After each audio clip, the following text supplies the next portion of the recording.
हे पीठ आहे ना शेजाऱ्यांना उसनं दिलं, म्हणजे आम्ही त्यांना आमचं पीठ दिलं, मग त्याच्याबद्दल त्यांचं दळून आल्यानंतर त्यांनी पीठ दिलेलं आहे. आणि आमच्या घरात आहे ना, म्हणजे मी एक नवीन वस्तू घेतलेली आहे, ऍड केलेली आहे माझ्या किचनमध्ये.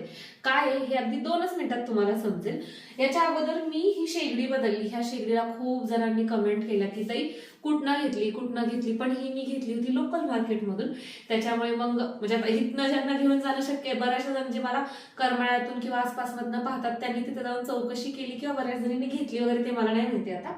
पण आज मी जे प्रोडक्ट तुम्हाला दाखवणार आहे अमेझॉनवरून ऑनलाईन घेतलेलं आहे आणि ते आहे अगारोचा रिगल पर्सनल ब्लेंडर. एकतर तुम्ही याचा रंग बघू शकता, ब्लॅक आणि रेड या कॉम्बिनेशन मध्ये मी हे घेतलेलं आहे. आणि याच्यासोबत आपल्याला हे 3 जार मिळतात, जे की 700, 500 आणि 300 ml च्या कॅपॅसिटीमध्ये आहेत. सगळ्यात महत्वाचं आहे ना, मी तुम्हाला याची ही बॉडी दाखवते अगोदर. तर एकतर स्लिम आहे, आटोपशीर आहे, म्हणजे माझा जो पहिला मिक्सर आहे त्याला खूप जास्त जागा द्यावी लागते, तर तशा पद्धतीचं काही नाहीये. अगदी आटोपशीर आहे, तुम्ही कुठंही ठेवला, काम झाल्यानंतर उचलून शेल्फवरती जरी ठेवला की नाही तरीही होऊन जातं. अशा पद्धतीची आतनं याची बॉडी आहे.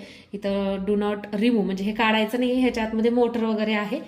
खालच्या साईडनं असे तुम्ही जर इथं असं हे केलं ना फिक्स, तर ते हलत नाही. ज्यावेळेस तुम्ही ब्लेंडिंग करता त्यावेळेस ते हलत नाही. तर असं दिसायला जरी नाजूक दिसत असं तरी बऱ्यापैकी हे दणकट आहे. ही जी मोटर आहे ना ती 100% कॉपर पासून तयार केलेली आहे. हा 400 वॅटचा आहे आणि तुम्ही याची ही केबल बघू शकता, बऱ्यापैकी लांब आहे. त्याच्यामुळे आपलं कनेक्शन कुठं जरी असलं तरी तुम्ही आरामशीर हँडल करू शकता. या 3 जारसाठी आपल्याला 2 ब्लेड देण्यात आलेले आहेत. एक म्हणजे हा आहे ग्राइंडिंगचा आणि दुसरा म्हणजे हा आहे ब्लेंडिंगचा. याच्यावरती लिहिलेले, त्याच्यामुळे आपलं खूप जास्त वापरताना कन्फ्युजन होत नाही. आणि आणखीन एक महत्वाची आणि चांगली गोष्ट ती म्हणजे तुम्ही खालचं ब्लेड कुठलंही घ्या, त्याला कुठलाही हा जो वरचा जार आहे ना तो फिक्स होतो, छान अशा पद्धतीने अटॅच होतो. त्यामुळे आता समजा मी जर एखादं शेंगदाण्याचं कूट करतेय थोडक्यात ना, तर ते मला कमी प्रमाणात करायचं असेल तर मी हा जार वापरेल. थोडंसं जास्त प्रमाण असेल तर हा वापरेल आणि त्याच्यापेक्षा जास्त काही कार्यक्रम वगैरे असेल तर त्याच्यासाठी हा वापरेल. म्हणजे आपण आपल्या सोयीनुसार हे भांडी वापरू शकतो. आणि आणखीन एक महत्वाचं ते म्हणजे याच्यासोबत आपल्याला हे 3 लीड देण्यात आलेले आहेत. त्यातलं पहिलं लीड आता हे तुम्हाला दाखवते, हे आहे स्ट्रेनर. आता ह्याच्यामध्ये मी समजा वॉटरमेलनचा ज्यूस केलेला आहे, मग ते काय होतं बऱ्याचशा वेळा त्याच्या बिया ज्या आहेत त्या जातात, मग त्या गाळण्यासाठी तुम्ही याचा वापर करू शकता. त्यामुळे हे खूप जास्त उपयोगी आहे, फायदेशीर आहे. कमी भांड्यांचा पसारा आपल्याला याच्यामुळे पडतो. आता दुसरं जे ब्लेड आहे ना ते म्हणजे हे थोडंसं मी वाटण काहीतरी करून ठेवलंय आणि ते मला आता सध्या वापरायचं नाहीये, उद्या सकाळसाठी मी काहीतरी करून ठेवलंय. तर हे झाकण लावल्यानंतर हे मी फ्रीजमध्ये स्टोअर करून ठेवू शकते आणि मला जेव्हा हवं तेव्हा वापरू शकते. आणि त्याच्यानंतर आहे ते म्हणजे हे 3रं लीड. आता एखादा ज्यूस केला, एखादी स्मूदी केली आहे किंवा एखादं काहीतरी आपण कसं म्हणतो मिल्क वगैरे केलेलं आहे, तर ते पिण्यासाठी तुम्ही याचा वापर करू शकता. आता अर्थातच रानासाठी हा छान परफेक्ट अशा पद्धतीचा आहे. इथं तुम्ही अशा पद्धतीने हे पिऊ शकता. आणि तुम्हाला जर कुठं बाहेर घेऊन जायचं असेल, आता बरेचसे जण जिमला वगैरे जातात ना, तर तशा पद्धतीचं असेल तरी सुद्धा त्यांना सुद्धा हे फायदेशीर आहे. डायरेक्ट हे वरचं घेऊन जायचं, हे लीड, हे खालचा जार, हे वरचं लीड, आणि तुम्हाला हवं तेव्हा तुम्ही एन्जॉय करू शकता. छान आहे ना. म्हणजे काय होतं माहितीये का, कमी पैशामध्ये आपल्याला खूप चांगलं असं हे प्रॉडक्ट मिळतंय. महत्वाचं कुठलाही प्रॉडक्ट जेव्हा आपण अशा पद्धतीच्या इलेक्ट्रिक गोष्टी घेतो ना, तर याच्या आतली मोटर महत्वाची असते, जी की अतिशय चांगल्या पद्धतीची आहे. आज आहे ना मला सईचं सारखं चाललेलं असतं की मम्मा मला आहे ना ड्रायफ्रूट टाकून तू जे दूध तयार करते ना, मसाला दूध, ते कर. तर त्याच्यामुळे इथं मी सगळ्या प्रकारचे ड्रायफ्रुट्स घेतलेले आहेत आणि सोबत खसखस सुद्धा घेतलेली आहे बरं का. आणि याच्यामध्ये मी थोडेसे जवस देखील वापरलेले आहेत. आता हे सगळे छान असे भाजून घेतेय मी आणि याच्यामध्येच विलायची सुद्धा सोलून टाकलेली आहे. आता आपण हे थंड करून घेऊ. आता ही ड्रायफ्रूटची पावडर करण्यासाठी मी 500 ml चा जार घेतलाय, कारण की कसं होतं ते ग्राइंड होताना पण छान असं कम्फर्टेबल पाहिजे, म्हणजे व्यवस्थित होतं. तर हे ग्राइंडचं ब्लेड खालच्या मोटरला इथे तुम्ही बघू शकता, इथे या 3 खाचा देण्यात आलेल्या आहेत. आणि इथं हे जे लॉक आहेत ना, हे अशा पद्धतीनं फक्त ठेवलं आणि पुढं ढकललं की हे लॉक होतं आणि त्याला प्रेस करायचं. सोडून दिलं तरीही चालतं. एकदा थोडंसं हलवलं, परत एकदा, तर इथं ही आपली पावडर तयार झालेली आहे. आणि तुम्ही इथं बघू शकता याला कोणत्याही पद्धतीचं बटन देण्यात आलेलं नाहीये. फक्त याच्यामध्ये आपण हे ब्लेड अडकवलं आणि थोडंसं ट्विस्ट केलं की मिक्सर चालू होतो. तर इथे तुम्ही बघू शकता खूप पटकन बघायला गेलं तर अगदी छान अशा पद्धतीनं हे बारीक झालेलं आहे. आता याच पावडरचा वापर करून मी तुम्हाला छान मस्त असं दूध तयार करून दाखवते. आता हे मोठा जार मी घेतलेला आहे, यामध्ये तुम्हाला जेवढं हवंय की नाही तेवढं हे प्रीमिक्स आपण म्हणू शकतो टाकून घ्यायचंय. मी 3 चमचे टाकून घेते कारण की मला छान थोडंसं घट्टसर असं हवंय. थोडीशी साखर, चमचा छोटा आहे त्यामुळे 2 चमचे टाकलेली आहे. आणि तुम्हाला जे कुठलं फळ हवंय ना ते फळ सुद्धा तुम्ही याच्यामध्ये टाकू शकता. मस्त साय असणारं दूध तयार करण्यासाठी आपण हे ब्लेड वापरतोय ज्याला 4 पाते आहेत.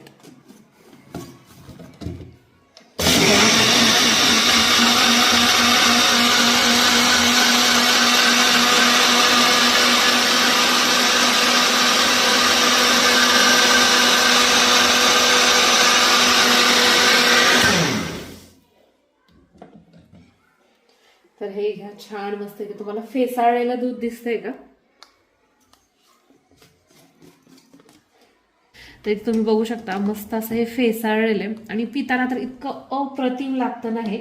आता सध्या थंडी आहे ना तर तुम्ही ह्याला गरम करून सुद्धा मस्त गरमागरम एन्जॉय करू शकता. आणि उन्हाळा असेल तेव्हा फ्रीजमध्ये ठेवून चिल्ड असं हे दूध एन्जॉय करू शकता. आता तुम्हाला जर हे थंड करायला ठेवायचं असेल तर तुम्ही हे लीड वापरा, जे की मी आता ह्याच्यासाठी वापरणार आहे कारण की आता एक टाइम याचा वापर करून झालेला आहे. नेक्स्ट टाइम जेव्हा वापरायचा असेल तेव्हा मी हा डायरेक्ट जार घेईल असाच. आणि आता सध्या पिण्यासाठी हे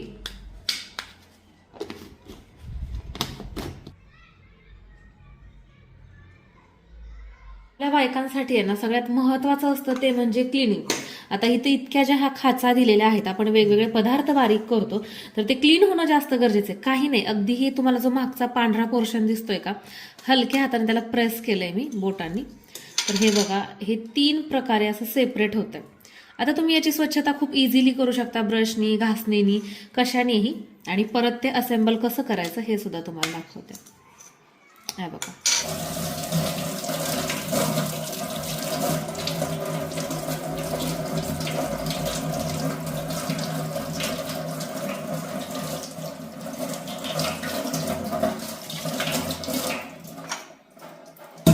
रबर काढलं होतं ते रबर लावून घेऊ. फक्त हे अशा पद्धतीनं आपल्याला फिक्स झालंय आणि तुम्ही आता परत याचा वापर करू शकता.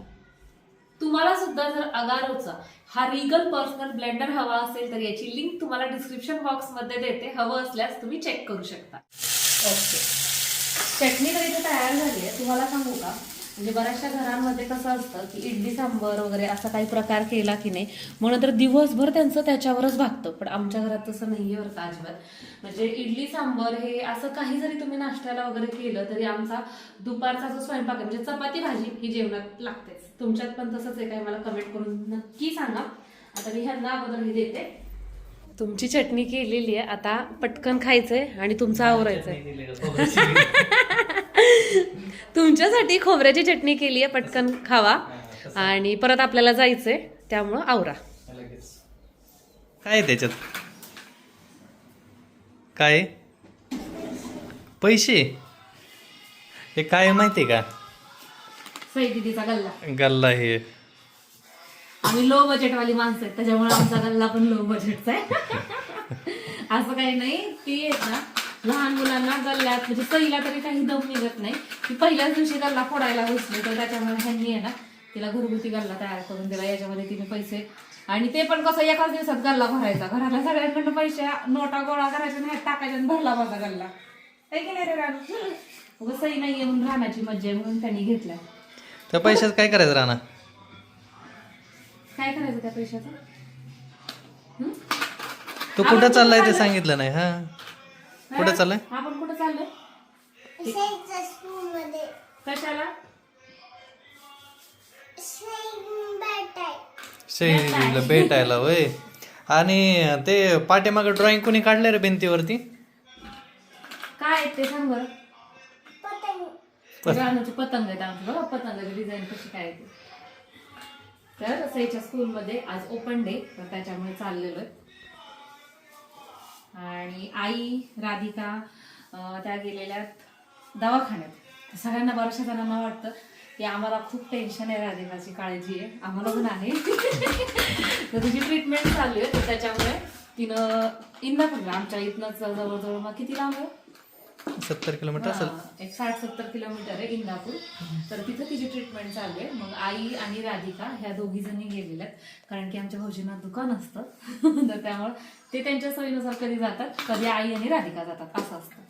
तर त्या तिकडं गेलेल्या आणि मग आता आज सईच्या शाळेत आम्हाला जायचंय, तर त्याच्यामुळे आम्ही इथे तयार झालेलो आहे. आमचा रानू कसा दिसतोय ते सांगा. रानूचा खोकला गेलाय बरं का, त्याला आता खोटा खोटा खोकला येतोय आरशात बघून. बाय.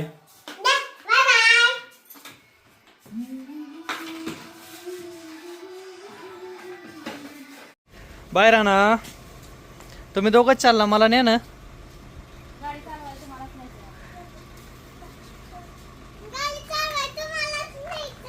देवबापाला काय सांगितलं?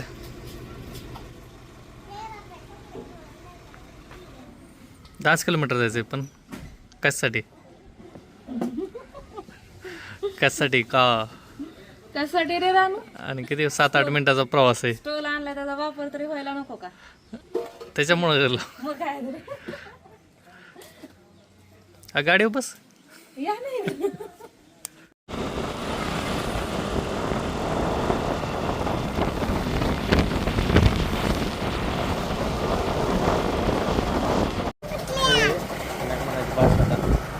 कोण चाललंय काय?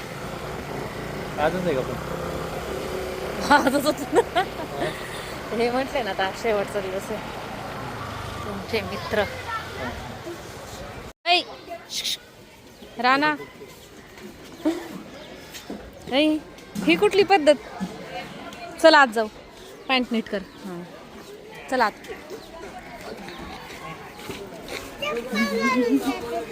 हा, चप्पल घालून जा.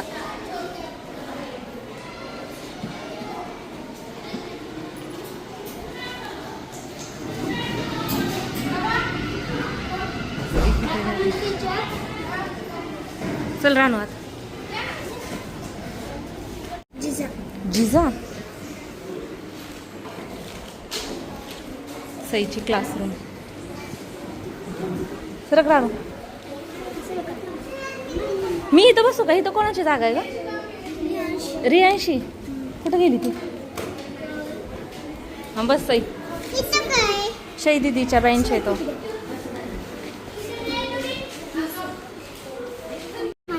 माहिती आहे, टीचरने सांगितलं होतं. मग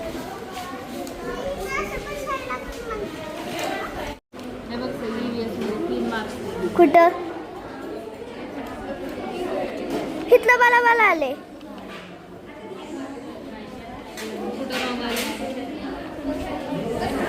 आता कोणचं पेपर चालू आहे? माझं बघून झाल्यावर का?